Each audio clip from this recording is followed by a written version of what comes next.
You know what it is. Welcome back. This is the Whiskey and Wisdom Podcast. As always, it's brought by the good brothers, Tyrone, What up? What up? Miggity Mike, Yes, sir. Yes, sir. and Bruce, myself here on the microphone. Back again, episode number 45. Is it 45? 46. 46. Shit, now I'm sounding Get like Joe Budden.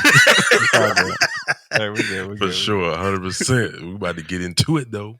Yes, sir. Yes, sir, man. We took another week off, man, but you know what? We ain't getting paid for this, so we're going to take them off when we want and come back when we want. And that's how it's going to be, right? Absolutely. Right. Yes, sir. So if y'all want more, show us the cash, man. Big facts. Hey, man, but you know, I missed y'all, man. I missed it. I miss being able to get on here and talk shit while we're drinking this whiskey, man. But, you know, sometimes it just don't line up like that, man. You know, it is what it is. But, hey, man, how y'all week was, man? How it's been for y'all recently? Hey, man, blessed and busy, man. That when that song coming, though. I'm telling you, bro. This is why I should intro that beat for the song. Right here, yeah, right. Yep. It's coming. It's coming. Hit Okay. y'all when y'all least expect it. But y'all expect it every week, so I don't even know when y'all gonna least expect it. But it's coming. It's coming. He's gonna drop that jack on a random Tuesday, right on SoundCloud. Yeah. Oh man, like them PS5 random releases. What's your rap name gonna be? Oh, I can't get y'all that tonight. I gotta hold on to that. Hey, we gotta talk about that one day because everybody had a rap name when it was coming up, right? Yeah, I ain't sharing mine. Hey, I'll share mine. Mine Everybody was had prolific. a rap name? My joint was prolific. I had a good how many verses I done laid? I laid a whole track worth of verses. You know, whole song worth of 3 verses. In my lifetime, I done wrote about a good book, a page of them. Hold on, so you was really writing? Yeah, I was out here really thinking I was gonna be a rapper, bro. Dang. I was in the stool over there, Virginia You know Beach what? Boulevard. I can't even say I didn't either, man. See? I can't even say, I'm thinking now, that jogged my memory a bit. Now I can't even say I didn't do that either. We came up in a perfect era though. Like we came up in an era of music when it was like that was a golden era of hip hop, man. Like I don't think any kid that was listening to Jay-Z or Nas, like Buster or Tribe, like didn't want to like rhyme, like you know what I mean. They didn't want to pick up a pen and start writing. So yeah, we came up in the golden era, man. But how y'all weeks been though, man? How y'all weeks been? Thank you for getting us back on track, Ty. I ain't gonna let y'all go too far without making sure y'all straight over there. I'm good, bro. I'm good, bro. Just taking it easy, taking it one day at a time, man, and you know what I mean, trying to stay safe. That's it.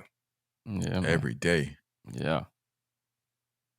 How about you, Bruce? Man, I'm good too, man. I'm just happy to be up here, man, with y'all and not answering these emails and these, man, bro. It's work, man. Work is work, man, and it's driving me. So I'm just happy not to be at it. Do y'all? But, is y'all team the same? Like I'm hearing a lot of people like trying to take advantage of the. I know y'all two work from home, but I hear a lot of people just checking in on the mobile device, saying they're at work and they in different states and doing all kind of craziness. It's funny you mentioned that because what I have found that it is a lot of people that is just kind of like, as long as my email ain't ringing, I'm just gonna be doing whatever. Right. You know what I mean? I recently took a sabbatical. Was it sabbatical? I can't say the word. Sabbatical. Sabbatical. Yeah. I recently took a sabbatical away from IG, so I ain't been on Instagram. I actually deleted it halfway, but what I would see when I was on there was people who supposed to be at work, and it wasn't a good influence on me, man. So I had to get out of that because I'm a person who be on the joint all the time. Right. You know what I mean? When I'm supposed to be at work, I'll be on there. Right. So, but hey, man, if you like it, I love it, man. But just don't be expecting a lot of job security for too long acting like that. Facts. Speaking of job security, Oh, Are we you going wanna right into go it? ahead. We go right into Yeah. it? Hey, look, bounce past the ego, Ty. I mean, just speaking of it, I was informed tonight. I'm a late bloomer to a lot of news because I just don't know how to pull my head up from work during the week. But I heard our man out here, President-elect Joe Biden he needs a little cash. He having some difficulties with the transition. He asking for a couple of donations. Cash flow a little low. Donations. Cash flow a little low. I need some help. Donations. I need the help. Gifts. Hey, thank you for that 20, but make it 50 next week. Come on, man. Imagine Joe Biden saying that. Listen to Sister Mary Williams on top of that. knowing she done gave her 10% to the church on Sunday, you gonna ask her for $50? Like, come on, Joe. Come on, Joe. Hey, I Bruh, got we moves to down make. bad. I got moves to make.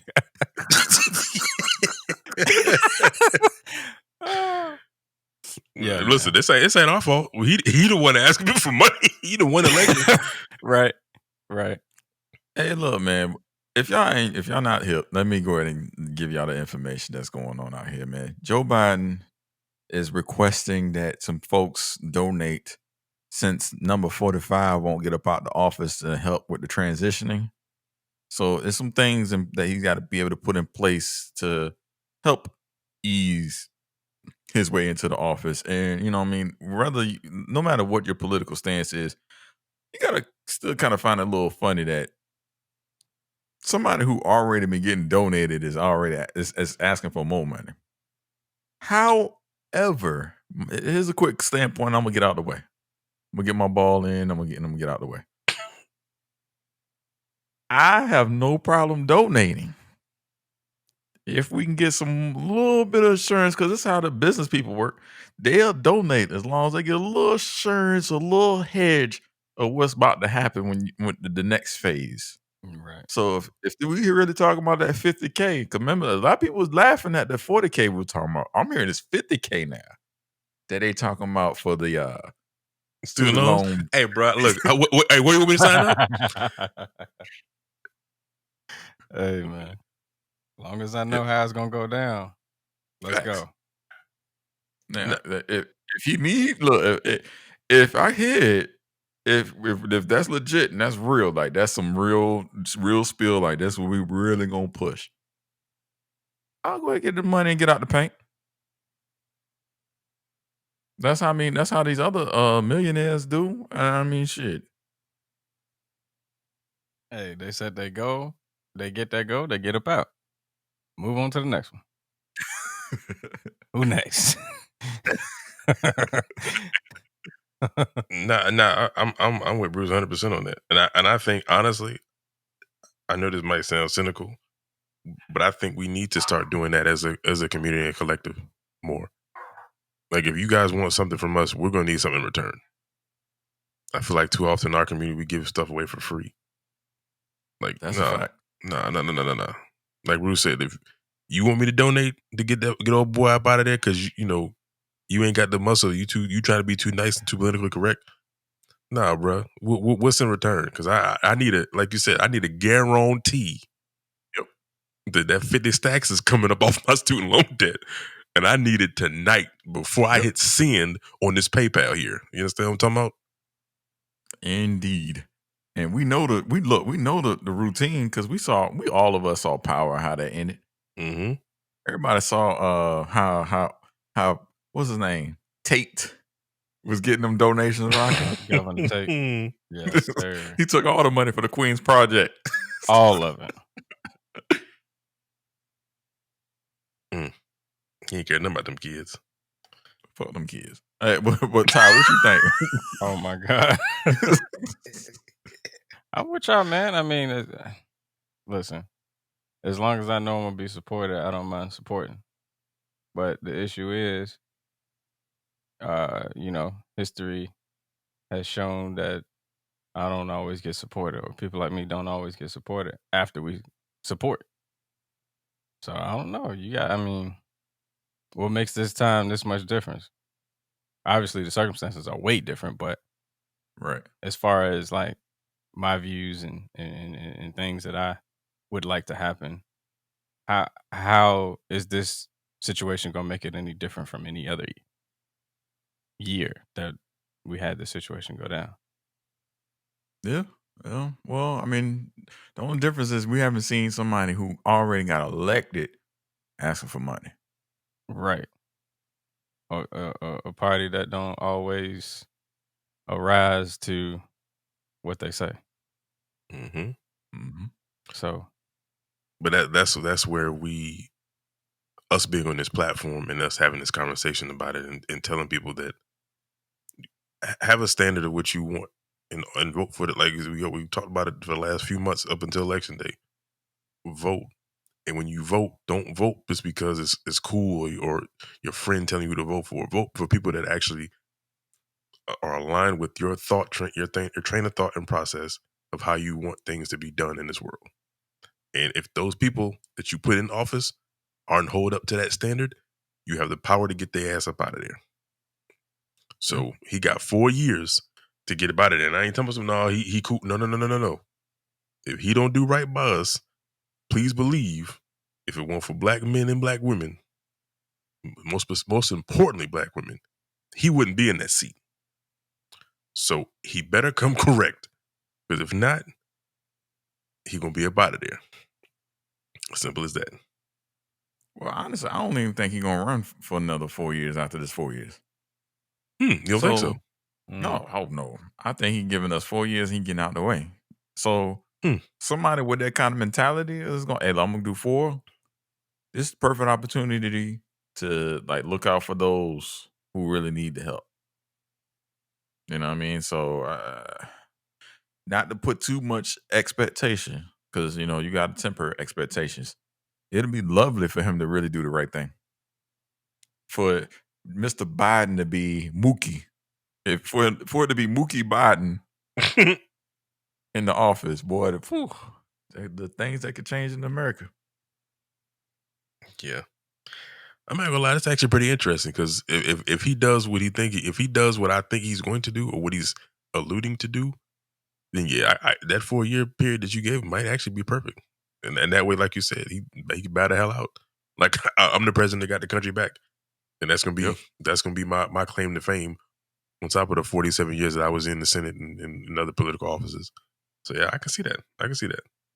Yep. I just can't see it further than the 4. And then it's just everything is shaping up as if that's gonna be what it is. Or kind of like he's kind of grooming somebody else to kind of take his spot. Mm-hmm. Yep. I thought that's why the selection was interesting because I think we knew what that was, and I hate to say it in this time, but I think that might be the only way we probably would have gotten that particular situation in the White House if it comes to fruition. Facts, and let's be totally clear. Obama getting in like straight up, that's an anomaly. We haven't no one expected that shit to happen like that. Yeah. Our grandparents are talking about, bro, we would never see a black man in the White House. And lo and behold. No one expected it to like turn out the gate. Like you usually gotta warm people up to that kind of change. Cause matter of fact, did you see the draft? You saw the NBA draft, right? Yep. So when that fair complexion woman had that kuta, like she had the kente cloth on. Oh my God. They could have warned, they could have prepared us for that scenario, right? They just went right into it and was like, oh shit, what? Yeah, that bro, that was how white people felt when Obama got elected the first time. That's a fact. And they felt like they had a hand in it too. Yeah, that's exactly how it felt. Hey, you can find this real funny. I saw a meme of that same image and Dr. Umar's face kind of looking real.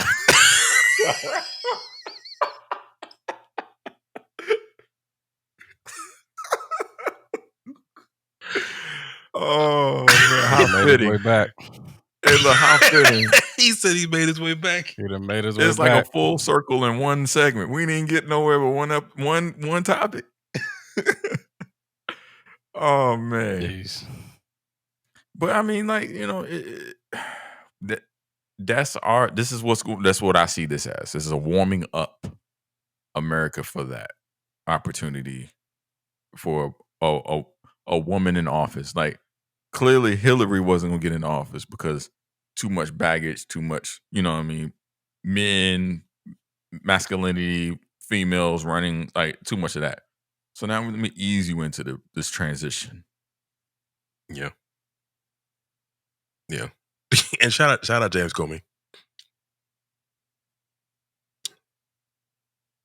Shout out James Comey. Thank you for doing what you did. Not really. Damn. Ouch. Oh man. So Ty, you have any last closing points on the Biden team and the transition donation? Nah, man. Don't feel pressured. Nah, I don't feel pressure. I just need I need a little bit more information, man. That's just like, all right, we know what he's trying to do. We know what he needs the money for, but I ain't so sure you're gonna do what you said you're gonna do yet. That's fair. That's fair. Mm-hmm. You know what I'm saying? That's like a not exactly, but that's almost like a family member asking you for some money. They want to halfway give you your business plan. Bro, you want to get a motherfucker out of your life? Get them some money. I got a bunch of people that got them out I ain't seen since. Dang, why it ain't work like that for me? You mustn't give enough. Oh, they must think I got infinity and beyond, huh?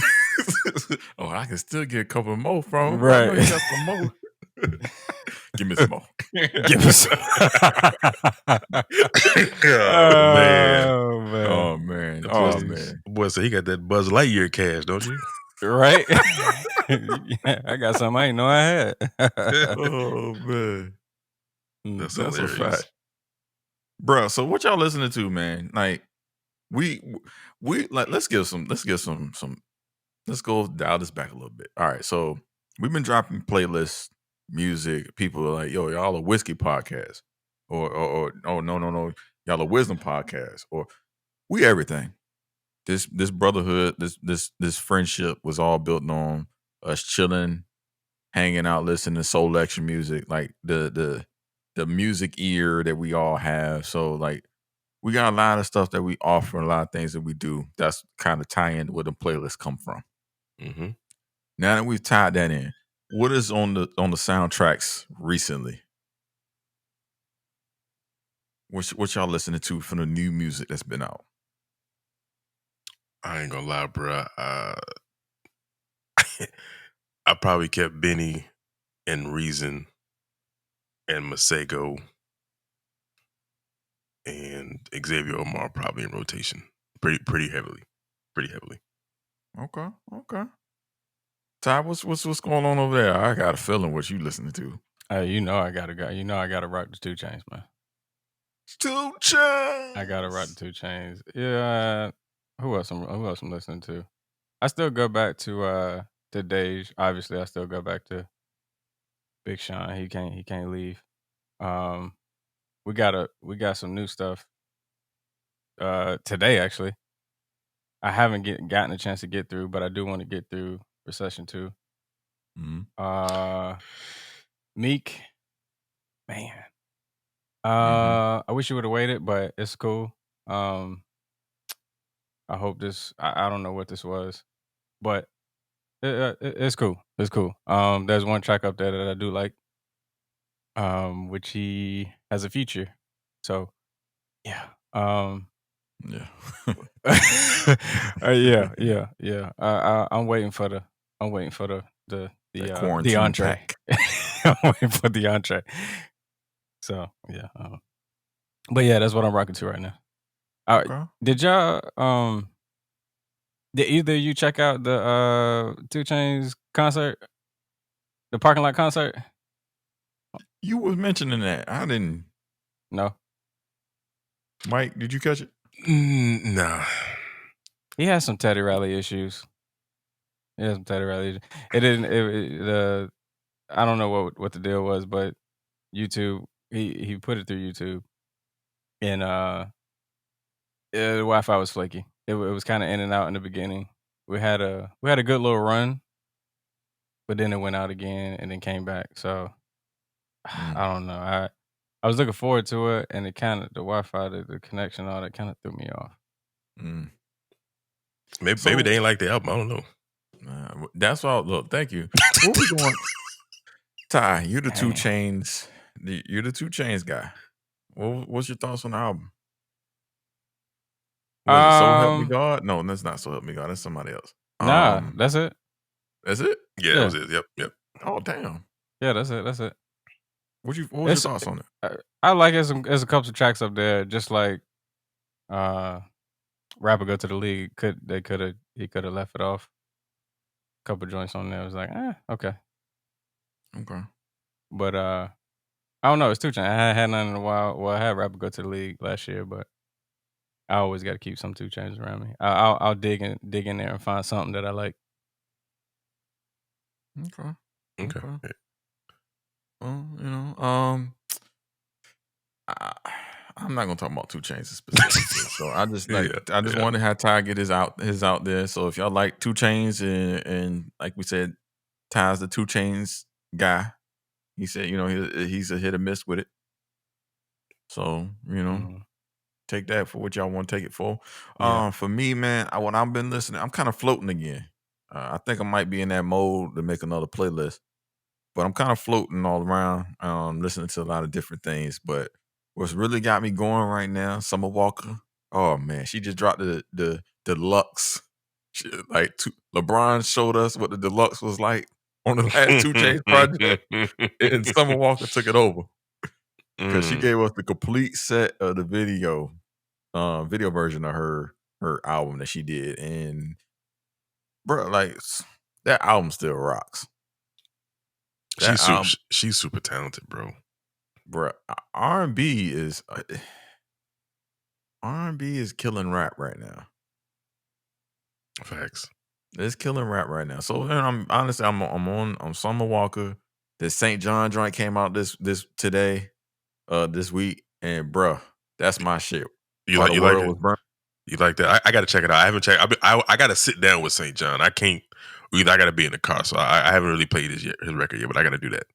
I played it on my workout this morning, man, and yes, it's that shit right now, bro. Oh man, that Future record goes stupid hard. Yes, so Ooh, hard, man. But outside of that, man, I'm kind of floating. I'm floating, listening to Pharrell, listening to Bryson. I brought in some old Meek Mill. I brought in the wins and losses Meek. Oof, that's a hard Meek to beat. Yeah, and I'm honestly looking forward for Kendrick to come out soon because Section 80 went back on my. Somehow I just randomly came on and I was like, bruh. And I just went on a Kendrick on a run for a little bit. So maybe another moody music too might be coming out soon. Man, I fell back in that J. Cole bag too. I fell back in there. I was just, I don't know. I hit that random shuffle. Mm-hmm. And just sometimes I just want to hear one artist. Obviously the new stuff come out, you want to check it out. But sometimes I be like, man, I just want to listen to some Cole today. Mm-hmm. And I just ride the Cole to just shuffle it. I need some Cole, man. Yeah, you must want to know about a mural again, huh? Yeah. Nah, I scrolled through it in my photos. Well, that's one person that's been absent from the reviews of music we were listening to. So no one paid a listen or gave a listen to the Meg Good News album. Yeah. I mean, I ain't got no good news to talk about. So y'all can kill me all the Meg stands. Y'all can kill me all you want, but unless she bringing back Tina Snow sometime soon, I think I'm gonna leave her alone for a little bit. I tried. Have y'all truly listened all the way through to any of her music? Like, I've listened to every album but this one. Oh, okay. Well, album, mixtape, LP, whatever she's calling them these days. But I've tried. I mean, I've definitely listened. Tina Snow was probably one of my favorite, like Mike said. But This one I tried to, and I just man, I'm all about the energy. And as soon as it came on, I heard that "Who Shot Your" beat come on, and I was like, oh,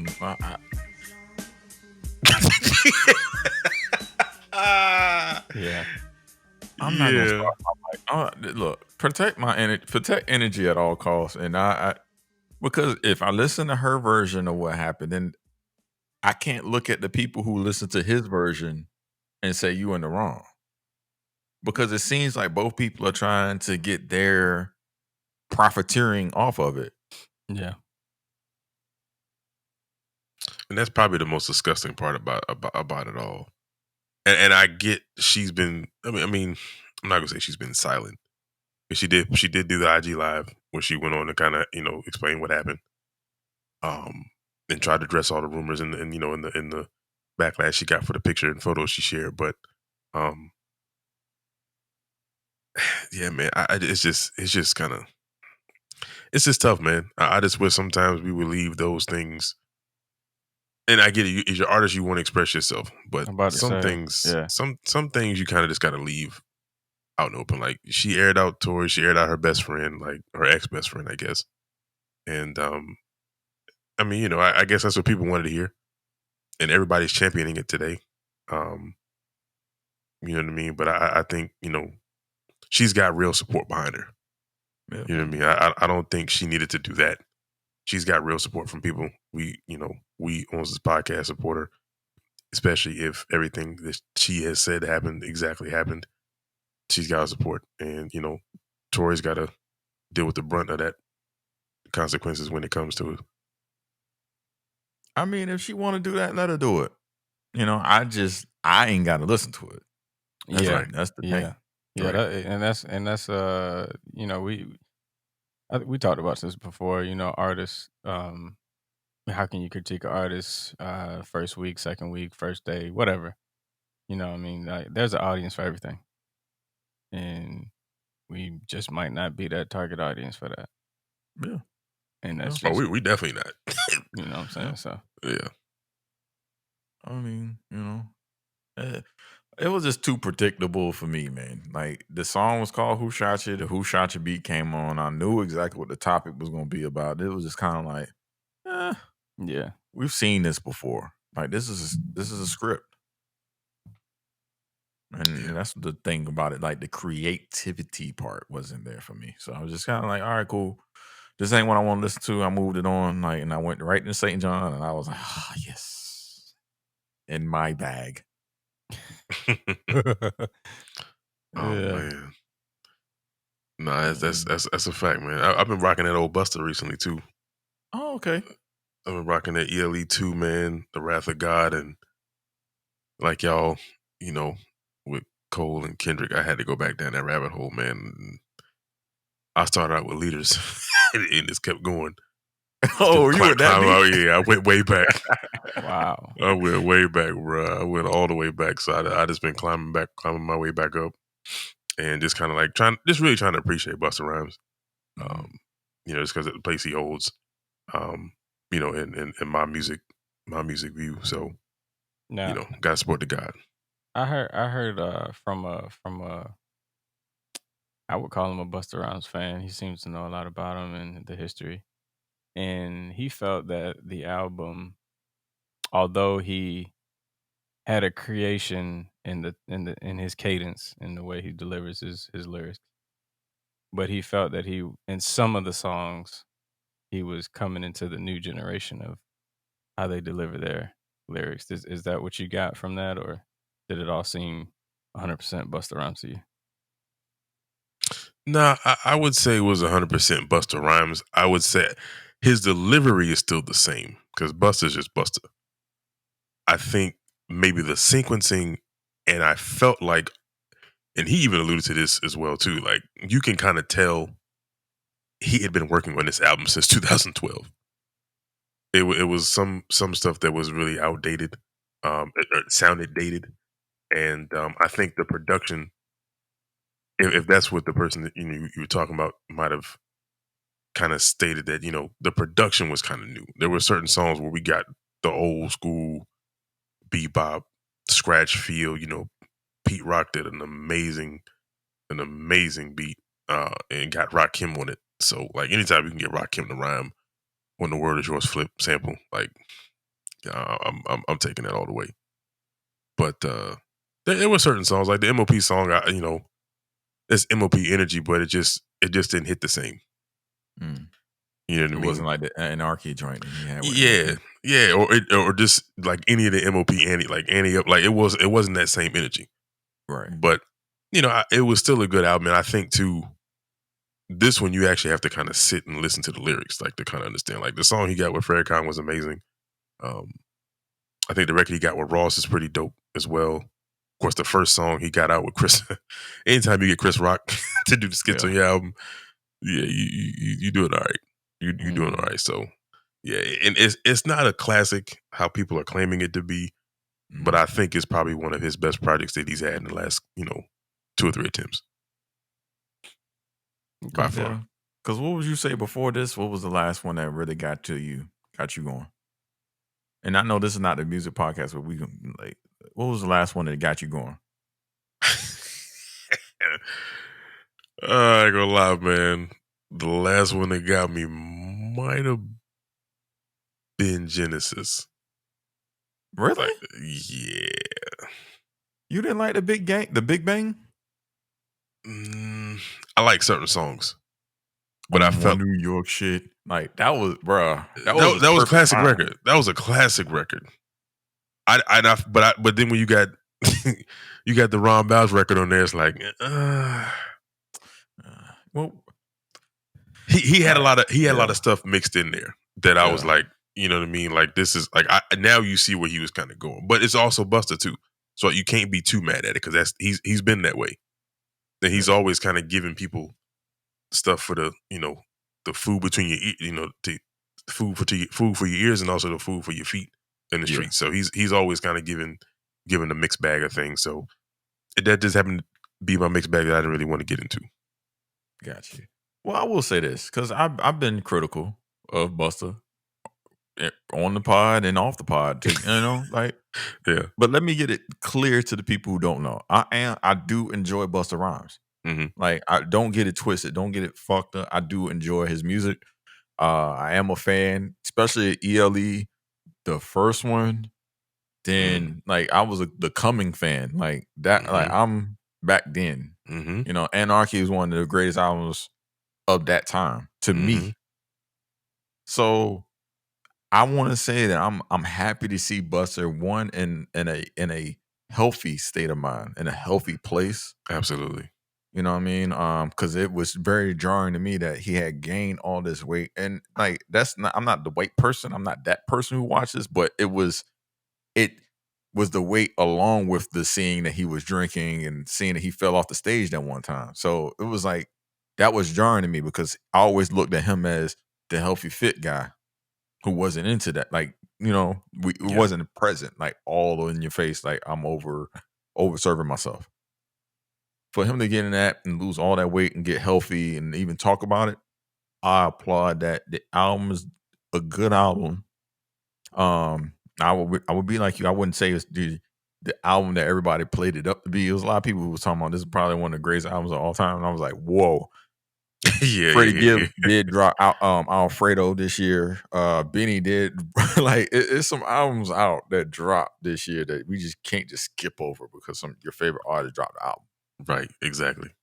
But I'm just happy to hear from him. I think that we need to in music have a leveling where it's young and older artists producing. So congratulations to him, man. I'm happy he dropped the album. The merch was kind of dope. I like some of the merch he had on it too. So I mean, shout out to Busta Rhymes.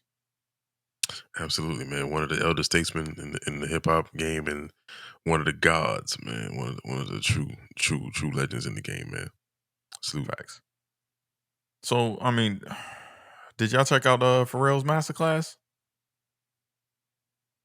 Oh, you mean the 6-minute class he had on racism? Yeah. Nah, I'm good. No. No? That's VA, man. Like, y'all supposed to watch that off GP. Not for $15, I'm not. Well, I mean, $15 is it? I spent less money. I spent more money on bad albums back in the day. So Listen, we've $15 all is spent. nothing. Listen, we spent a lot of money on things we shouldn't have spent.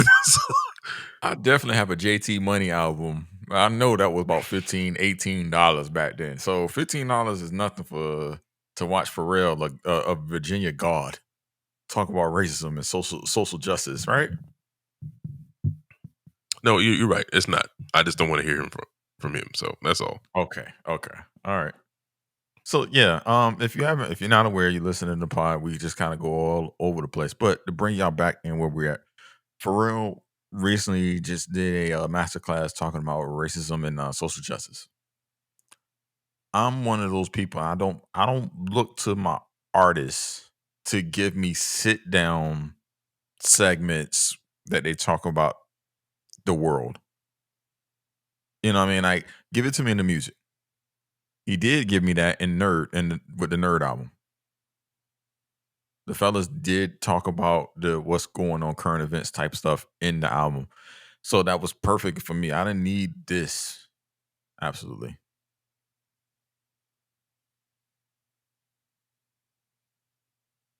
Yeah, I'm with you, bro. I'm with you 100% on this. I just feel like, and if he were gonna do a masterclass, I would have liked to have seen him get some other perspectives as well. Like I think sometimes what we do is we get in these situations where they're always isolated POVs for one specific topic that's too broad to expound upon in 6 minutes. So I really think that just a suggestion for anybody that's looking at this as a good idea, is a great idea.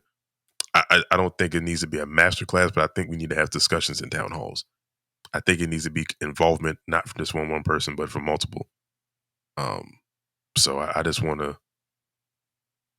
I just really want to kind of make sure that, and Pharrell's God, like we know Pharrell's a VA legend. He's untouchable to some people in Virginia, but I just think that this might have been one thing where he might want to kind of fall back a little bit and kind of let the experts handle it. Or if he wants to really facilitate a conversation, he can do that. But just get some other people along that actually, have a stake in the claim a little bit, that can kind of give people the right information.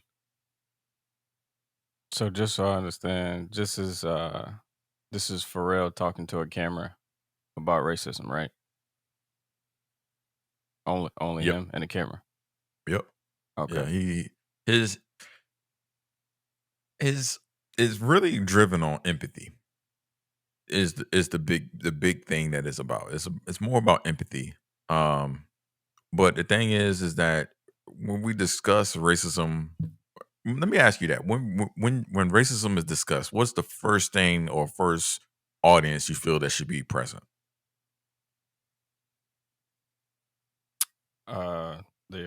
The oppressors, somebody on that side that look like them. There we go. Yep. I mean, there's no sense of having a conversation with those that are only being oppressed. Like That's the feeling this gave. I don't feel like there needs to be any more awareness on it. Like we're past the awareness. I mean, everybody knows that it exists. Whether they want to say it and acknowledge is another thing. But it's hard to say that it does not exist. I don't know what world you're living in. That you can make that statement and be confident about it. So I feel like we need more people involved if we really, really, really want to see some change. Now was the thing that I took away from it too. This I respect and understand the stepping out of it, like to do it, but you got to have some people from the other side having these conversations. It can't be just the people being oppressed telling the oppressors, "Oh, y'all you got your foot in my neck," literally and figuratively Right. at Facts. this point. Facts. Is there Yeah. any? Is this? Has he said anything about the end goal for this? Like, is it going to get to that point, or did he say anything about that? Not in the segment, no. Okay, But it's definitely him taking his influence to, to be vocal, which I commend. Like, right, not I appreciate anybody who is in the opportunity or in a place that they can do that out loud. right, right, It's just it would be better suited if he had used or not used, or it would have been better suited if he would have had the people that he's worked with from that other side actually participate. I agree. I agree wholeheartedly. And honestly, too, I understand the whole thing about empathy, but you, empathy can't be taught in 6 minutes. I did. That's a fact. What's the teacher who be from the white lady, the white professor, Jane Austen. Jane Austen? Either Jane Austen or Jane Elliott. I think it's. Uh, but yes, she's the one that always. We just got Jane Elliott is her name, so we apologize. She's the American educator that, and she would have been the perfect person to sit down with in this situation. Yep. Like you hit the nail on the head. If he would have got her on here, and like that to Ty's point, that gets both sides involved. Yep. You cover your bases, and then what that does is, and she has a very influential and confident and just easy way of explaining how the how the oppressors and the oppressive side is supposed to feel, and Yeah. she can eloquently state that to make them look and see things from a different perspective. I think just Pharrell looking at it from a POV point of view and just directly looking at the camera and saying, "Hey, show empathy," is not going to get a bunch of people to do it. He might get one or two, and if that's the goal of his, then that's great. I have no qualms about that at all. I just feel like in a masterclass that really this series has been touted as a series of getting celebrities and people in the know to do certain things. This should be more concerted effort to really utilize this platform properly. You know what I mean? Like there's certain things you really have to kind of take heed to and really spend time in. And I think this topic and this subject is too important to just spend 6 minutes on and kind of just gloss over and just hit bullet points. That's not what we need. I mean, I honestly think this topic is way too important to put a price on. Talk about it. Yeah. I mean, if this is something we won't change, what's I don't get the cover charge. Yep. Yep. You paying for sympathy. I'm good. Shoot, I mean, You trying to profit off of sympathy. we paying Yeah, every day in yeah. a way. I mean, I don't need to pay you. I'm already having an experience. Exactly. So is the person that's also hosting a masterclass. Right. Like, Mhm. who's never mind. I ain't even say that. No. I ain't even say that. Hey man, I'm too icy, man. I'm too icy to worry about this stuff right now, man. Oh, word. Yeah. How much your outfit cost, man? How much your outfit cost? 50,000, 50K, and wait till Joe Biden give me that money on my student loans. I'm going straight to the Gucci store. Hold on, don't do that. Oh Don't do my God. Wow, really, Mike? Boy said, Mama, we made it. Hey man, hey. Well, shit. And since he done went in there, look, he done went ahead and talked about the outfit. I mean, we might as well go straight into it, right? For sure. Did y'all check out the Verzuz? Oh man, Straight into it, man. I'm here to play music. God dang it! Hey, Hey, man. But yeah, we seen it. The people listening seen it. Yeah. What was y'all thoughts on that versus last night? I want y'all honest opinion on everything that you guys saw last night from those two. I mean, my perspective is, Jeezy mopped the floor with him. Damn, he ain't waste no time. I mean, they didn't either. So they didn't waste no time neither. I mean, Gucci Mane came out with a diss track. So with hey, this record on the first it was record. we won't hold him back no punches last night. Well, they won't hold him back no punches last night. But Gucci won't.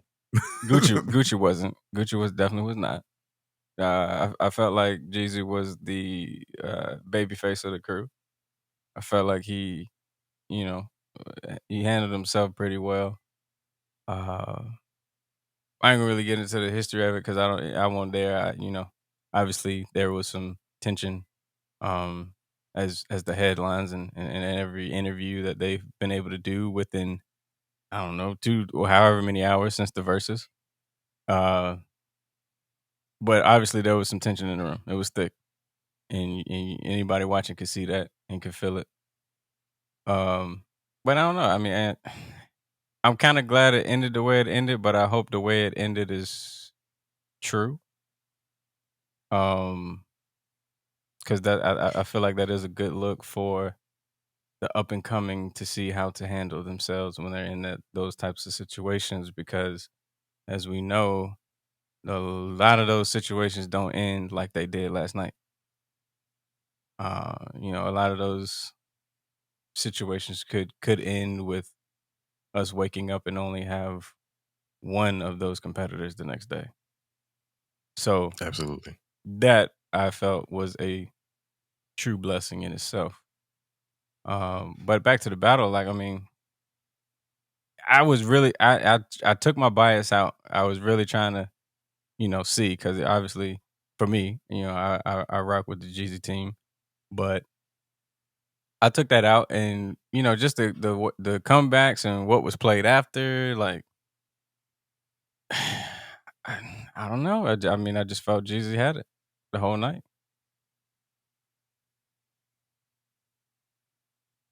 Slick talk, and along with the records that were played. I just felt like there were two different perspectives, and depending on your age and what you look forward to and what you hold on a high pedestal, well, you would have went one way or the other. If you like investments, obviously you're on Jeezy's side. If you like jewelry, materialistic things, and cars and clothes, you're on Gucci Mane's side. You know what I felt like? I felt like a lot of people that's on the internet wasn't outside when this stuff was rocking. A lot of people was not. Like, there is a lot of people who didn't understand the significance of what it meant for these brothers to even be on the same stage together. Yeah. At this point, you know what I mean? Like, there's a lot of people out here, and no matter who you're a fan of, you know what I mean, whether you caught on in the late or you caught on early, like, a lot of people just didn't understand like what was being done in front of them at that point. Yeah. So, I mean, but that is what that is. But I mean, at the end of the day, man, the tension was thick throughout the whole thing, and probably till the end, honestly. And that's why I say I hope it was true in the end. I felt like it was. For everybody's sake. You know what I'm saying? Because it's great that, Gucci don't seem like the type that would have faked the funk for the camera shit. well, I mean, I certainly hope not. I mean, I certainly hope not. But that's just a quick, that's the switch turned really quick is what I'm getting at. Yeah, it did. It did, and I'm with Bruce. I don't think it. I don't think that moment was faking it, and I'm with you too, Ty. Like I'm praying it's not, because if it is, then that's kind of something where there's a lot of reevaluation needs to be done, because we can't portray certain things where it's not, especially when we know there's real reported hatred and blood that's been spilled behind those two, and in the history that they had between each other. So That's not necessarily something you want to kind of toy with. But you know, it was good. It was good to see them kind of like just be amicable, you know, on the set that they were on, and nobody got hurt, and they both went home last night, no issues, and then they, of course, are probably going to contribute to spike in COVID numbers in Atlanta, being that they were all in compound last night. Man, did you see the videos? Compound, what they look like? That was disgusting. And nobody in there had a mask on last night. Oh man, Nobody.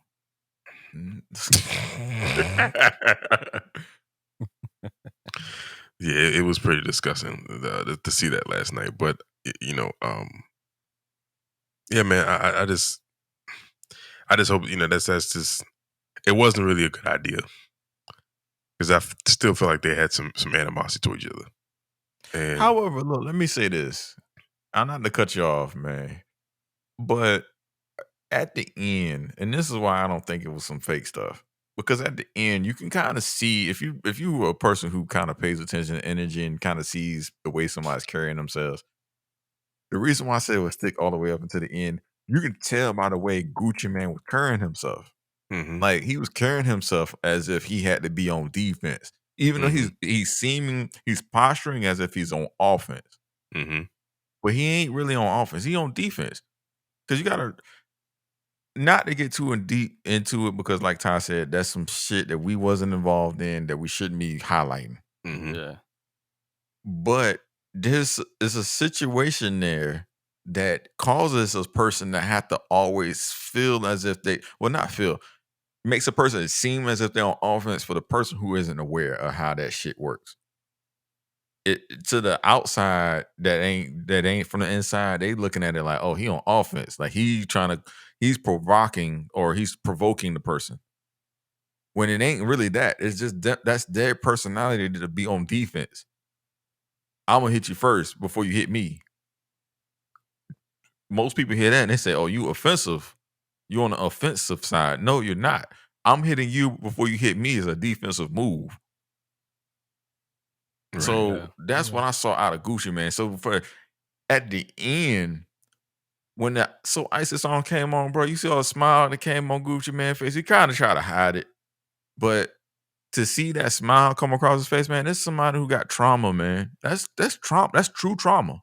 yeah, yeah, And I text y'all and I said, man, bro, this is generational trauma that happens in our community so often mhm, Mhm. that could be settled with like calm minds and real talk. yeah, Take the ego down for a little bit to hear what somebody's saying to you, and then you say what you need to say, and then them hearing what you saying to them, and like legitimately hearing it, bruh.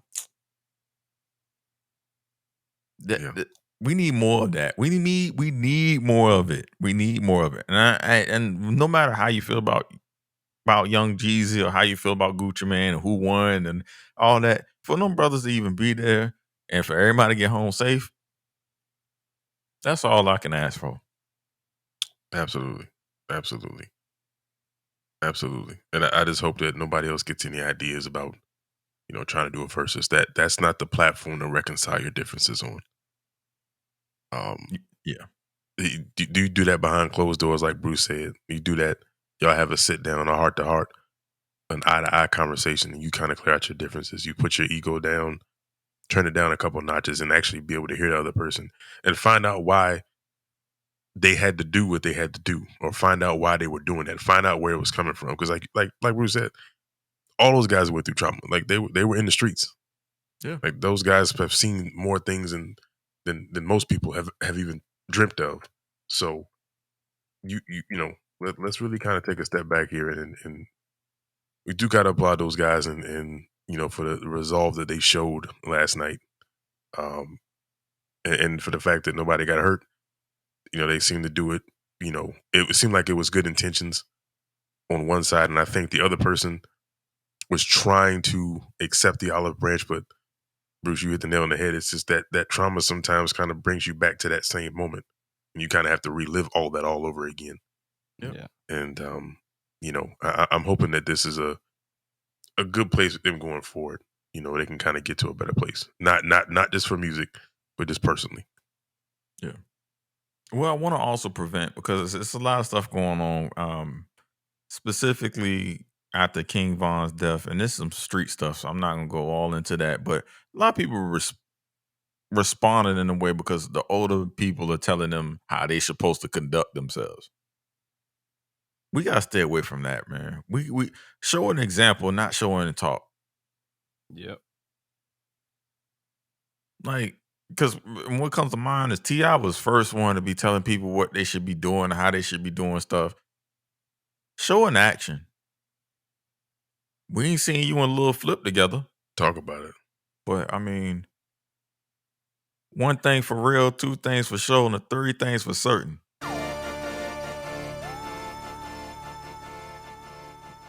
That was my hardest stuff. That was the hardest shit that happened. Bruh. Nobody has introduced the track ever on Verzuz like that, bruh. Never. Yeah, he killed that shit. I was like, dang. He gave him a countdown. God dang. And I'm the realest.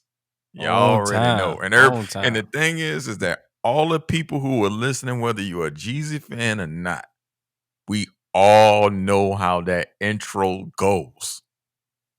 I can say it with no beat right now. I'm the realest in it. You already know.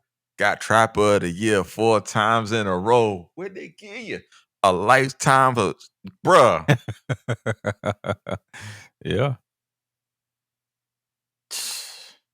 That shit's hard, bro. Get your mind right. I'm gonna look. Let's take this look, because we're gonna let's get out of this beef stuff, man. I don't want to hear no more beefs. No, we don't need no more beef. I got an idea, because Verzuz, they need some. They don't need help, but I'm gonna give them some help. How about they give us? They need to have an undercard for these Verzuz, because everybody ain't got 20. And honestly, some of these artists got to put the ego down and understand that they ain't got 20, but they can give you 10. Ray J was clearly, he was one of the people in the comments who said, hey, look, I can't give you 20 hits, but he can give you some, he can give you 5.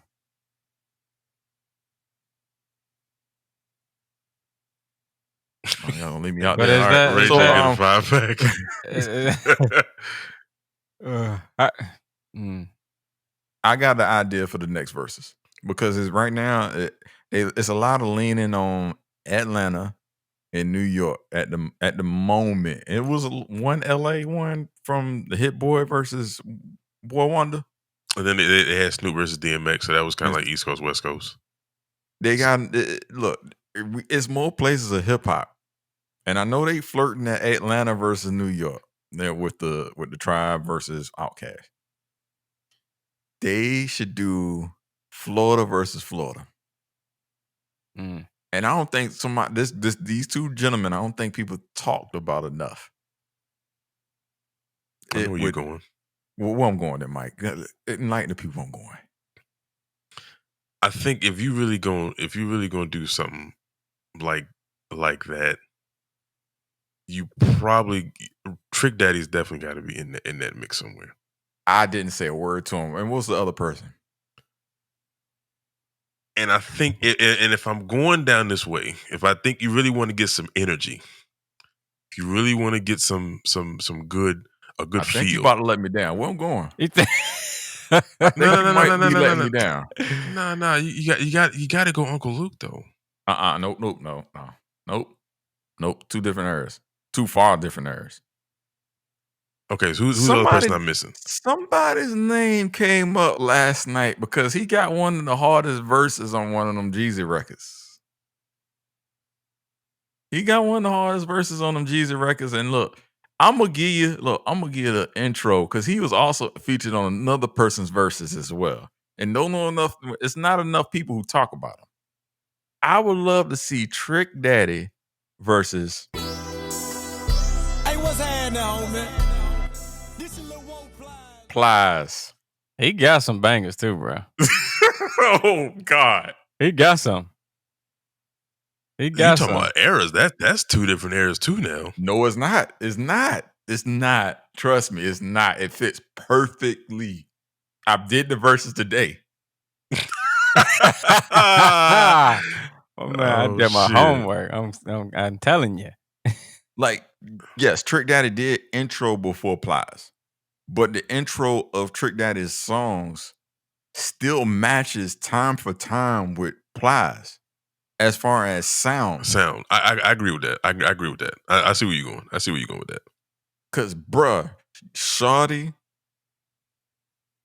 man, he got so many of them. Like, he has any R&B artist that was popping, he got a joint with him about the girls. And they both had the same content style. They rap about women and they rap about getting lit. This shit would work, bruh. That would be and it's gonna open up a different crowd because that's that college era. That's my college era. Yeah, that definitely, that would be a whole, that would have Miami on fire. I would love to see, because Plies, they don't talk about Plies enough. And he definitely killed on that Jeezy joint, on the Jeezy track. I forgot what the name is, but y'all know the song. Now Plies had a run for about a good little year and some change, where he was just kind of like he was on some stuff. That Ritz Carlton. Mm-hmm. Ran off on the plug twice. I would actually love to see that set list. I love to see that set after list. we get that recorded, because that is, bruh, they have that perfect matching of songs that would. Because I was thinking at first, I was like, well, maybe Trick Daddy or maybe Plies won't have enough songs. So then I started thinking about Flow Rider, but then I was like, Flow Rider jumps into a different. He got a different bag now. He can't. It's a different sphere. So then when I thought about Flow Rider, I was like, Flow Rider would fit better versus Pitbull. Absolutely, yes. Yeah, that's a good one. Then I was like, let me get back to Plies. Plies got enough songs. Then I was like, all right, what about Trick Daddy? Trick Daddy also has enough songs. So they could do a battle. Because when you think of the features, you think of their own individual joints. They got enough tracks. Yeah, I love to see that. Because I remember Trick Daddy at one point in time, he was like fire. He was about as hot as fish grease. God damn. He got like a Master P run, where people don't really credit it enough.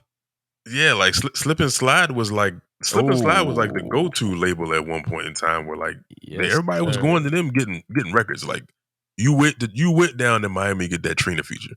You went down there to get that Trick Daddy feature. Like, yeah, you had to go down there to get that. Mm-hmm. He got the joint with CeeLo. That's one of my favorite songs. That's one of my favorite songs. And that beat's so cold, man. That beat's so cold, man. That's what I was listening to, because I was, I'm a big person. I gotta like have that. It's gotta fit a aesthetic if we're gonna put it all together. True. That's facts. That's facts. It worked so good, bro. I was like, they gotta do the verses for Plies versus Trick Daddy. I don't know what their relationship is, but I feel like that would be dope to have them in the room together, because they both got the personality too. Yeah, that's the kind of energy I think we would need. Like, especially if they like on good terms, like that's the kind of energy we would need that night. Like, or just for like a night to sit there and watch people. Because I feel like, and I think Ty, you might have said this either here on in text. We was like, this is kind of like, it's kind of boring. Like, there's no showmanship with like the last few ones that we've had. Yeah, it's just been nothing but like people just standing around playing records. Right. I mean, I skipped out on some, but the most entertaining one, I think hands down, outside of the ones that I missed out, and I did miss a couple of them. You can correct me if I'm wrong, but T-Pain and Lil Jon, man, I didn't see one more entertaining than that. Yeah, I would. Now again, I missed some, so if I missed a good one, I'll go back and watch it. But that one probably might have been the most entertaining one for sure. I think maybe the most heartfelt one might have either been the Erica and Jill, or either like the Snoop and DMX. Like, just having those two guys showing as much love and respect that they show it to one another, and this like realizing this like the longevity of those guys' careers like was amazing. But Little John and T-Pain, the way they transcended eras, like in the amount of energy and the records, like the big records that they've had. Yeah. Like that was special. And and then the fact that they kept going. Right. they kept going like after the fact. And I was like, oh, y'all playing records anybody heard yet? Okay, Yeah. I see what y'all trying to do. Yeah. So I mean, they hit a lot of buckets on that one. So yeah, I think Bruce won me over with that one. I didn't think about Plies, and the reason why I don't think about Plies because I don't really hold him in that regard. Yeah, but I don't really want to also be dismissive in the same vein because people love Plies, man. Like he's got a huge following, not just off the music anymore. Like the little IG videos he does, like the little commentary he provides, like he done created a whole wave for himself now. A whole new wave. Yeah. And the fact that he also was like one of those first people that was jumping on those Khaled records when Khaled was running around hot down in Miami. Yeah, like he got and you're right, Bruce. He got some verses where like if you put it on the right time, like depending on how you feel, you might mess around and just swing on somebody for no reason. But he got that perfect energy though, because he's that person. He can play it up, that Ritz Carlton. You know what I mean? He plays it up well. Yeah, and it would be this is the platform that we're supposed to be using to put people up on their pedestal that they're supposed to be on. Right. Facts. It would be so dope to have the Trick Daddy versus Plies, man, because a lot of people, the people in the know, and the people who not in the know should know. I agree with that. I agree with that 100%. What would your dream? What would be one of them matches that you can think of? Or y'all matches that y'all can think of real quick. I gave y'all. I mean, we talked about this off the pod. I gave y'all a bunch of. I gave y'all a bunch of little options, but we get like a 5-pack going, 10-pack. I don't know about who he would go up against, but on the low, man, I do listen to some Ace Hood. Oh, I do listen because Ace Hood got all them Khaled joints. Yeah, and that Trust the Process joint ain't bad. I don't know if y'all heard it. Not Trust the Process 2, the first one.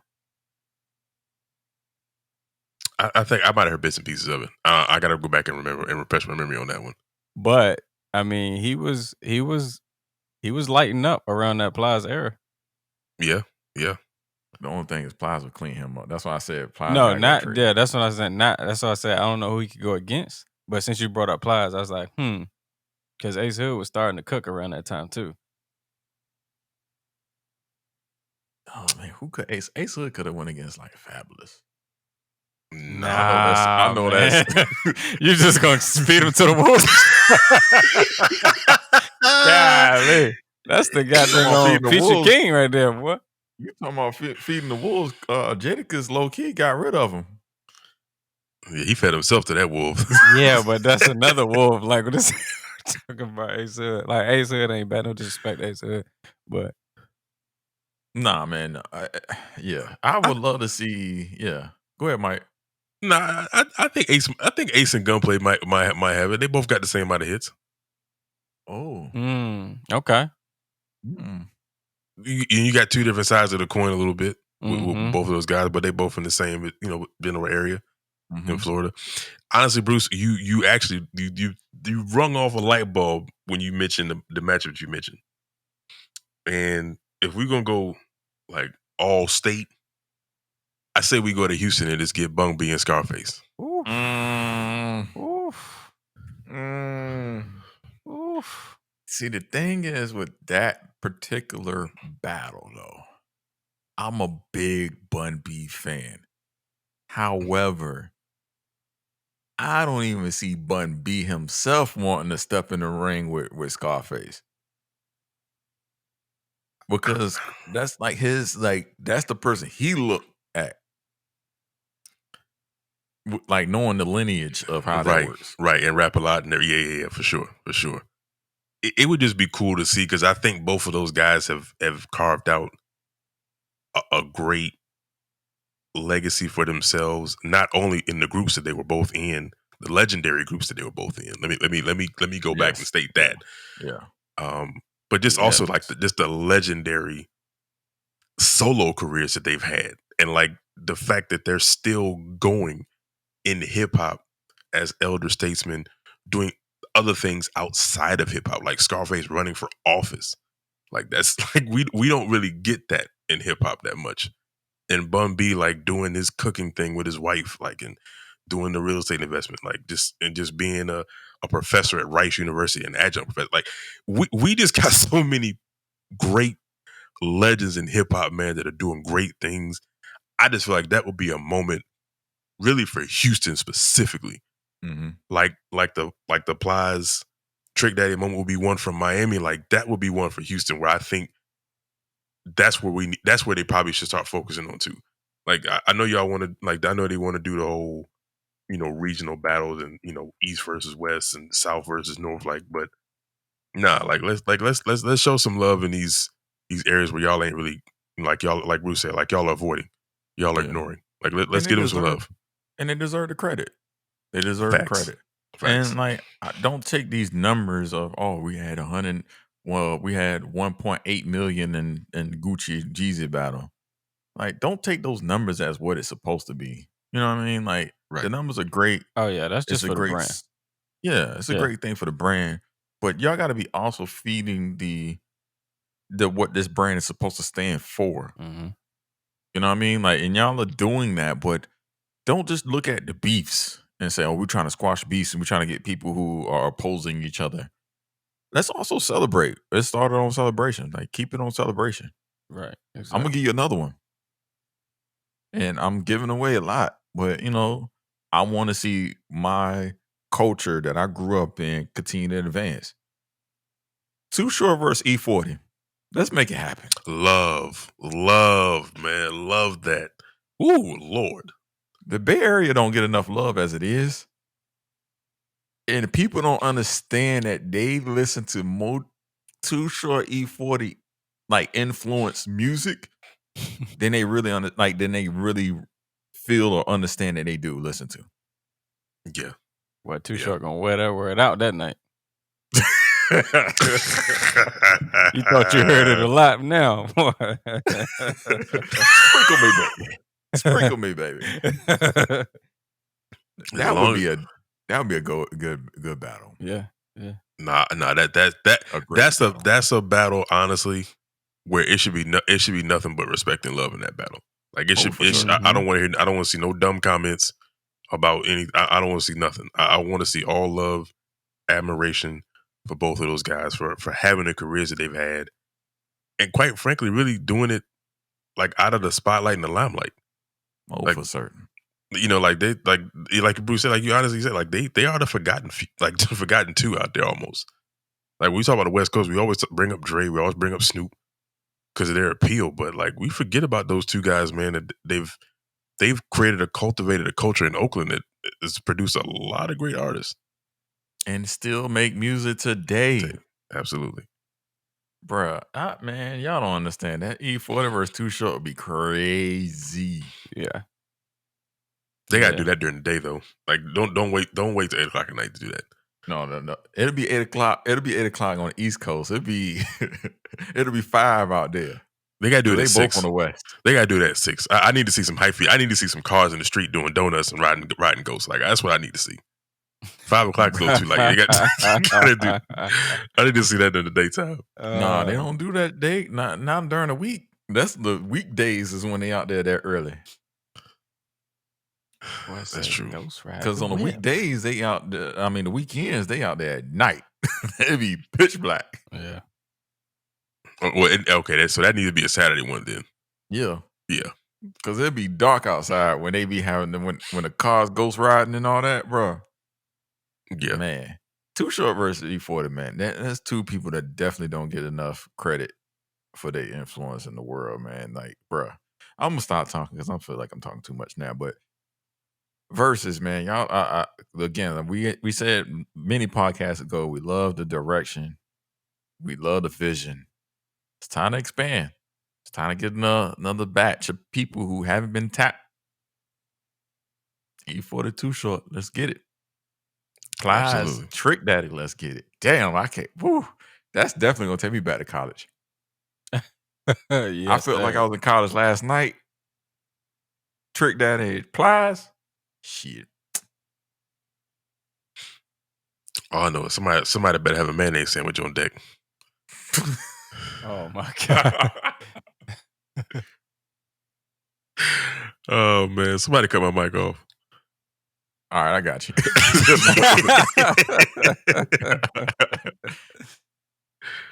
I wouldn't be mad at another R&B battle too. No, that's a fact. That's a fact. But they got to get some new blood though. I think. Like, don't get me wrong. Key Sweat gonna battle. Oh god. his ultra perm from the 80s. Oh dang! Wow. He said, "Wow." Hey, no, we really about to have to cut his mic off. Well, he to his credit, he did ask for it to be cut off. we asked him another question. It was a joke, but he had to answer it like that. Dang, my bad, man. I thought I was going with a joke. My bad, man. My bad. Because he definitely started off talking with a deep voice, and then he go high pitched like nobody business. But that's the thing, like, girl, the women love it, and I'm like, what? I got what you need. Got me twisted on you. Yeah, I don't even know. I don't even know. Who gonna stand across and listen to that? Damn. I guess my word is bad now, huh? Y'all from disrespectful. Hey, listen. Jeez. We're talking about a Verzuz, man, not just a. You know, you got to listen to all of those tracks, right? Oh, I got a perfect person for him. Johnny Gill would be the perfect person to go against Keep Sweat. Next. Oh man. Next. Oh man. Exit stage left. Yes, next.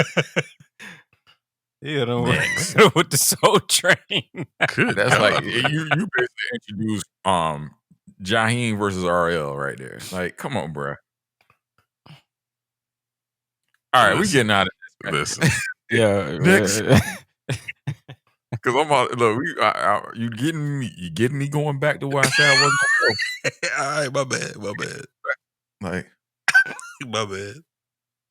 All right, man. So I'm still a little taken on back. He said the 80s. Oh God. Oh man. All right. So speaking of squash and beast, man, we ain't mentioned we was gonna talk about this. Did y'all see Fresh Prince reunion? I haven't seen it yet. I want to watch it though. I want to watch it. I haven't seen it either. All right, we'll hold on to that then. We won't talk about it yet. Recently, you know, speaking of music, while we still in music, 2 Chainz was recently doing his little press run on Zoom interviews. And I want to bring up something that he's kind of been alluding to for a while. He's been trying to get that Jay-Z collab. He feels that he's been skipped and doesn't have that feature like with just Jay-Z and him. But he said something that kind of resonated with me. You know, he said, you know, he's one of those he's one of those people who takes things somewhat personally, you know. So he didn't want to keep offering or requesting a Jay-Z verse and not getting nothing back because he feels that he's dope enough with like he should just be giving it. And for me, what I took away from it is that the way he don't want to look at Jay-Z in the light as a certain way. So me personally, when the reason why I resonated with it is that I don't ask for people to help me. The reason why I don't ask for help from people is that I don't want to be at a place where I got to look at them a certain way. If I ask them to help me and they be like, man, bro, I'm sorry, bro, I can't do it. Because I don't ask. You know what I mean? Right. Like I'm already people who don't ask. I always offer when I can. Like, or when somebody asks me, I always try to provide and some. So instead of me looking at you in a certain light and holding a grudge in a way, I just don't ask. Is that do I need to go seek therapy about that thought process? Do me and 2 Chainz need to go sit down and talk to somebody? No, I don't think so. No, me either. Like, so just to isolate this to 2 Chainz specific. Oh, don't isolate it to me. No. Because I want to go back to what he was saying. Like yeah, you dope, but like I'm home. I'm not giving you the verse either, man. Like my G, like I need to know that you like, unless you send me something. What are you sending him? Like that's the other thing we not really know. It's like, what are you sending Hove that he's not sending the verse back? True. So like, you know what I mean? Like you can't just expect somebody to do that and then like you sending them some trash. Like yeah, like Hove ain't just gonna jump on anything, and he's earned that credit to do that too. But no. You if you don't feel like you want to ask somebody for help because of the fact that you might feel like they're going to let you down, I don't think there's anything wrong with that. I will say that there are times where if you do need help, don't be afraid to ask for it, because those situations can prevent you from actually asking for help that you really truly need.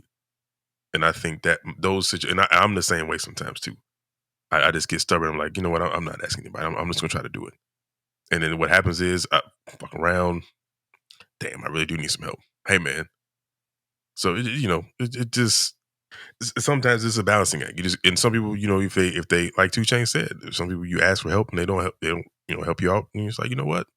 I know how to treat you. I'm just not going to ask you for help in this situation. Yeah, I'm on the same page. I can't be up here and give you a different perspective because I do the same thing. Especially if I do ask one time, I'm not gonna give it 2 because I think he gave it 2 or 3 times. I think it was 2 times. It only take one time for me. I don't do well with rejection anyway either. So if I can sense it's not gonna go my way, or in my favor, and not that I'm not bringing nothing to the table, just like 2 Chainz, he brought something to the table, but it might just not have been the vision of the person he brought it to the table to. And that's how I try to treat it, Not like, I don't think they're saying like, well, I try to put myself in the shoes of the person saying, maybe this just isn't for me, or maybe I don't understand what you're trying to do, or maybe I don't understand where you're trying to go. So I'm a back up on that for right now. So if I get one of those, I'm like, okay, that's cool. No hard feelings, no hard foul, because I can't make nobody do nothing for me. Because if I don't feel like I'm if I don't feel like I'm in line with what someone's trying to do, I may not support them. I may feel that it's not fully thought out, and they may feel that my plan wasn't fully thought out. So I try not to dig too deep into it. I present it the way I felt it should have been presented. If they don't approve of it, or whatever the case may be, I kind of move on, and I don't necessarily come back to that.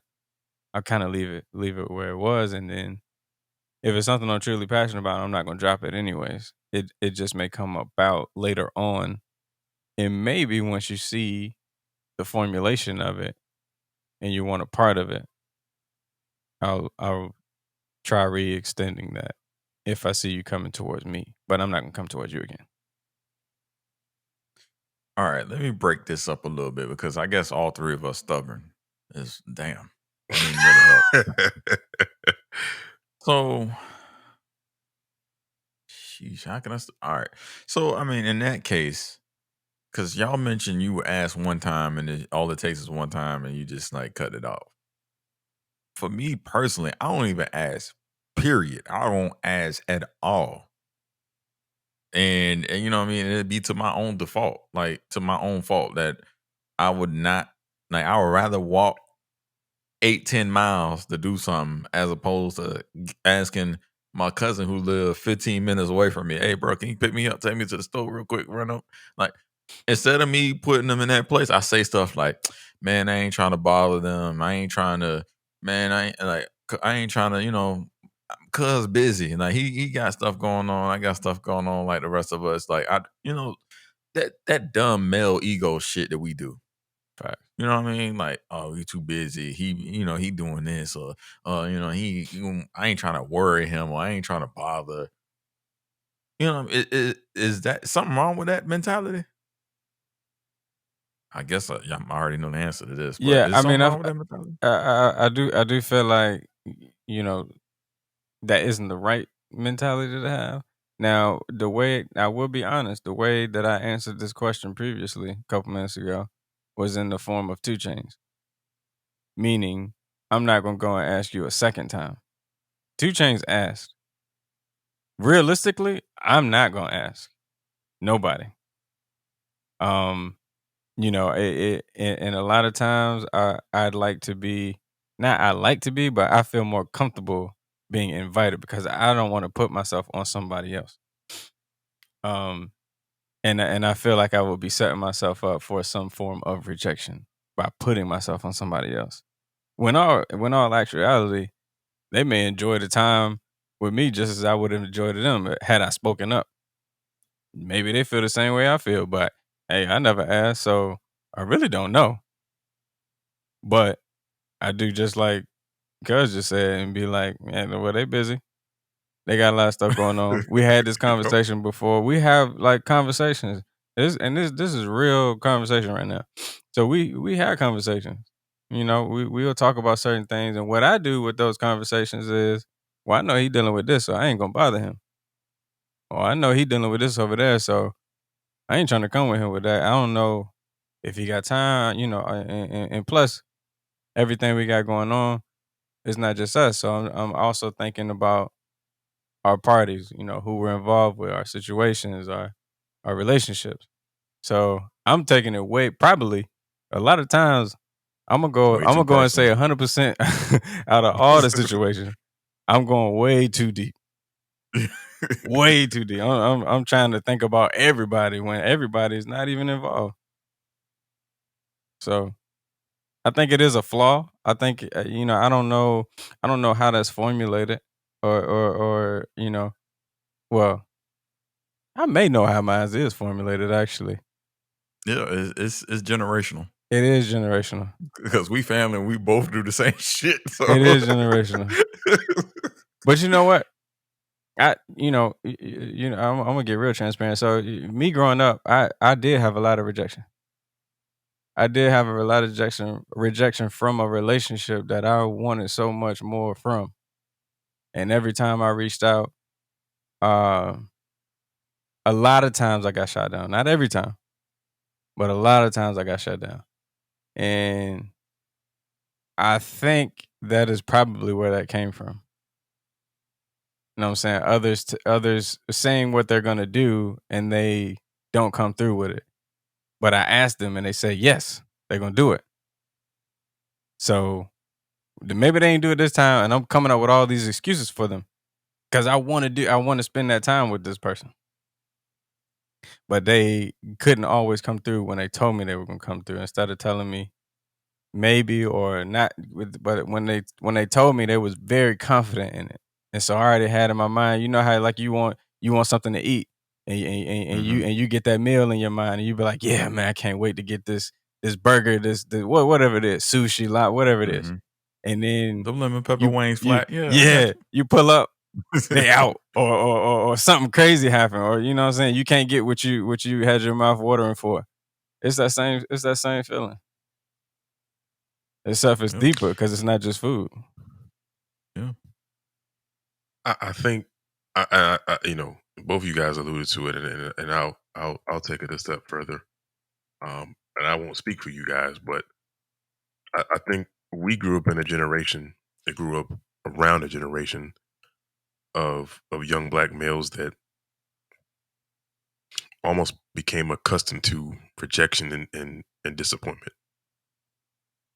on a lot of different levels, not just familial, but personal, professional, on multitude of different levels, and to deal with the trauma that our family, our ancestors had to deal with, and then growing up, being who we are, being the type of men that we are, being the type of people that we are in our hearts.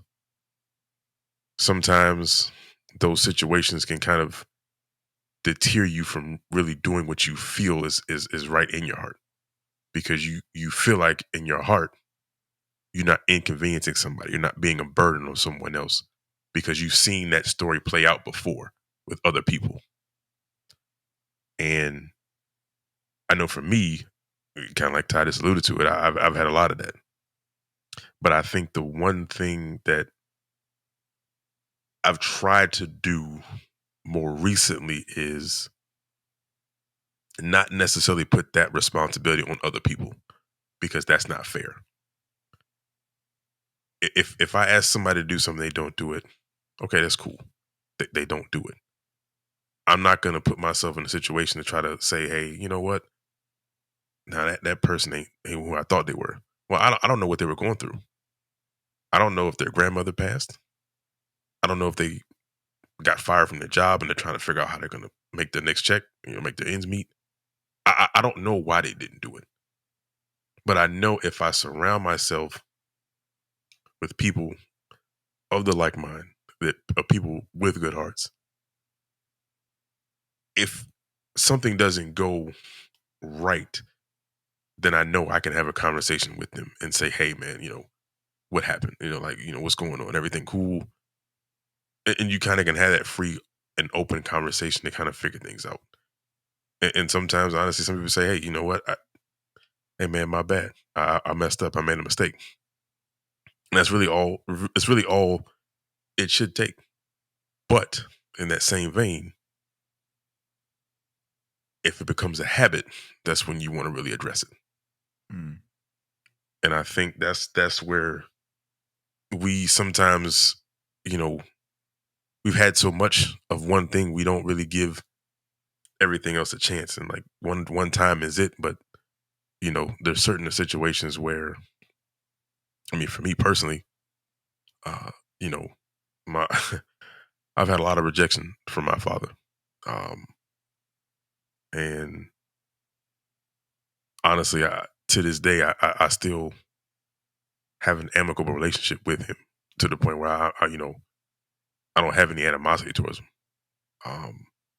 But there's still some things that I want to say to him that's unresolved, and I don't rely on him for anything, not even just emotionally or physically, but it's just, hey, when that time comes, is it. But I can't put my relationship with him in the deterrent relationship way that it went upon everybody else who I know has my back, who I know really does care about me, who I know really is there for me. And they're human. They're gonna make mistakes. Nobody's perfect, including myself, by any means. But just kind of giving people a chance, and knowing that you can only control the things you can control. And that's tough, because when you want something done, you want it done. When you want to hang out with somebody, but sometimes it's like, look, man, I know they're busy. I'm not gonna bother them. I'll catch up with them, or I'll call them later on. Check on them. I ain't gonna bother them right now. They might be busy. Sometimes it's those moments where if you don't do it and something happens, you always wonder, like, well, damn, I should have reached out. Yeah. Exactly. And those are the moments I try to avoid. Yeah, and that's the key. Because in my flaws, as I know it's a flaw, but in that flaw, I realized that, some people don't have the same mentality as me. My wife tells me all the time, everybody don't think like you. So you a unique person. Like, I'm a stubborn person. I'm a Taurus, so a nigga stubborn. Like, so I be in this piece, like, really in my feelings, and don't even realize that, hey, maybe the person that I'm at all this animosity against needed me to reach out. You know what I mean? Because not everybody's comfortable reaching out. Sometimes you might be the person that's in the room who needs somebody to reach out. Maybe you need to be the one reaching out. Hey, bro, I'm down bad right now, man. Like, I'm really going through it emotionally. Pandemic going on, holidays getting ready to come up. Like, I'm really going through it. I just need somebody to talk to. You know what I mean? I ain't seen anybody but my wife for the past 8 months. You know what I mean? Maybe it takes that step for somebody to take the ego down, to talking to a person who may have the ego up, but have them to be able to say, okay, it's safe for me to take the ego off too. Yeah. Right. I think too often we just, men in general, bro, like we just don't, like, everybody preached to us growing up. You gotta be a man. You can't cry. You can't do all this. You can't do all that. That's bad advice. That is bad Yeah. advice because as funny as it sounds, it makes us act as kids. Bingo. You know what I'm saying? that hey, man up, that man up situation.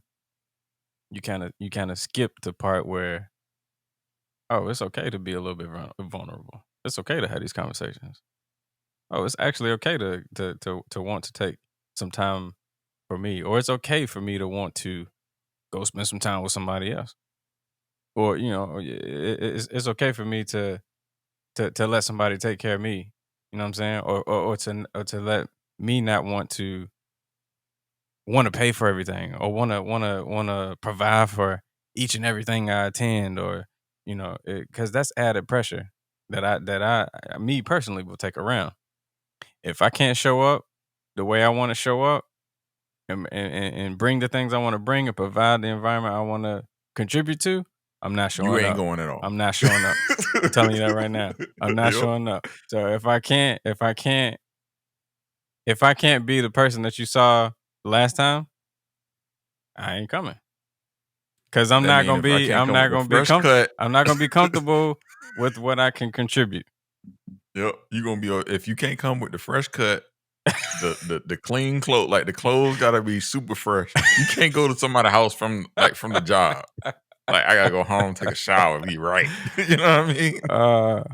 It's mental too, though. I could be carrying some, some other burdens, some financial burdens. You know what I'm saying? I ain't got that kind of freedom right now, and I fear. This is me. I fear someone wanting to do something and we can't do it because I'm strapped for cash, or I can't do this, or I can't do that. Which is why I would not put myself in that situation. But you know what, man? I've definitely been around enough people who don't got no problem with it. I definitely paid for enough IHOP. Oh, it's them trips. people out there too. it is that population of people out there.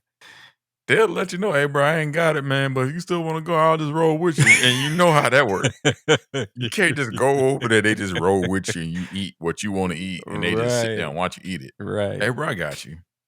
But I say all that to say is, when I'm in those situations, I'm not even thinking about me.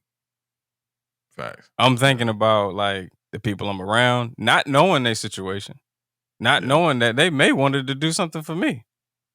But I'm in that zone, like, I want to be able to take care of too much when I'm in a situation. I don't want nobody to have to worry about nothing if I'm around. I'm trying to make it light for everybody. And if the situation isn't going to be light for everyone involved, I'm generally not. I'm going to stray away from that situation. I've learned that about myself. If anybody in the room is going to be uncomfortable in my mind from whatever is going on, I will take myself out of that equation every time. And I agree. And see, that's where those conversations got to be had too. Yeah. Like if, and I feel like sometimes people we don't really kind of have like that conversation where it's like, hey man, like I'm down a little bit right now, but that's why I'm not really going. Like, don't worry about it. Hey man, look, I got you. Like, hey, you know what? Don't feel bad. I'm also I'm a little down, but I got enough. I want to be able to still treat you because you're my boy, and I think we just need to get out and conversate. Like, those are the kind of conversations that break the ice a little bit, because it's like, look, you still gonna feel a certain way, but it's like, look, man, like we're gonna have honest conversation. Like, I might, but I got enough to make sure that you good, I'm good, and we're gonna have a good time, and that's it. Yeah. Facts. Yeah. But to Bruce's point, like there's a lot of people out there that will turn around, and that kind of that diverts us from really even being in that shoe to be like, hey man, like I don't want to be that person. I don't want y'all to look at me like that person, because I know how that person gets talked about. Facts. When they're not around. Facts. Nah, So it's a difference though, because it is a difference. It is a difference, but you know how some people look though, like, all right, like you did this one too many times, bro. Like, and it's never the person that's actually your friend. It's the outside influences, which means no. Hold on, let me take it back. It's not a number. It's not a like. It's certain people who can never pay. Mm-hmm. And I'm not gonna look at them that way, because they do other things that makes me know, like, that just keeps me in tune with what's going on. Right. And that's Facts. that's the difference between a real relationship and somebody who just dare to use. Exactly, for sure. Because you got some people who will pay sometimes and then they won't pay sometimes as well. Mm-hmm. Right. I got friends that never pay, but I know they're not just taking advantage, because again, they whether it be, hey bro, I just heard that the new ones, they got the new ones over here. If you can come over here, you can get them right now. Mm-hmm. Them shit sold out online. They selling for $300, $350. You can get that number right now. Now you can get it for $160. They do shit like that. Mm-hmm. That's somebody who just not just, you know what I mean? They might not have it, but they keeping you in tune with what's going on. Right. Resourceful. Resourceful. Yeah. I definitely been around them other people who they not resourceful. They not. they don't never offer got shit. this. They don't never had nothing. But they always want to be over here. Hey, bro, where you going? What you eat tonight? Yeah. Yeah. Yeah. Yeah. And they, word, dang, it would be so nice to get a meal that night like that. And then no, you're not gonna sucker me into getting you some food. Right. Yeah. Yeah. You know what I mean? Yeah. Hey, look, I used to feel a way about it. I used to be one of them people who was like, man, he ain't got it, then we can't go. Like, we gotta be able to split a meal. But you gotta know the company you keeping. Right. So I've kept that company. So sometimes I've definitely, when in my earlier years, was out at IHOP eating me the full fruity like whatever that shit is called. Ate by full meal. That nigga ain't had shit. Oh man. Ain't let him get not a drop. Sorry. Hey, look, you put yourself in that predicament, man. And not saying that everything is transactional, but you can tell who your real friends is, though. Yeah. Yeah. By their actions. Definitely by their actions. Because sometimes you could just definitely say, hey, bro, I ain't got it, man. I just won't go. Yeah. And the real friends never gonna make you feel bad about not going. And they're gonna 9 times out of 10 try to make sure that, like, hey, look, don't worry about it. I got you. Don't even worry about it. Like, and that's kind of the friendships you gotta have. Like, those line of communications gotta be open. I think sometimes people that just be freeloading, they don't communicate unless they want something. And like you said, that's not a relationship. That's transactional. Facts. Phone be light. I don't never hear from them. Yeah. Until something needed. Oh, hey, bro, let me get this from you. Hey, let me get that from you. Because I'm not going to sit up here and act like I'm perfect. I definitely am one of those people. Sometimes you won't hear from me. It's not a transactional thing. It's just I don't want to be bothering people. Or sometimes I put my personal self-care above other people. If it ain't at a place where it's like you really need the assistance, I'm gonna put myself first a little bit here, especially with what's going on right now. Yeah. My own mental well-being, because that means I'm nothing to you if I can't mentally be where I need to be stable. I think we don't talk about this. We don't talk about it enough. As men. There's a lot of things we don't talk about as men enough. Men that go up here, hey, you got a bitch?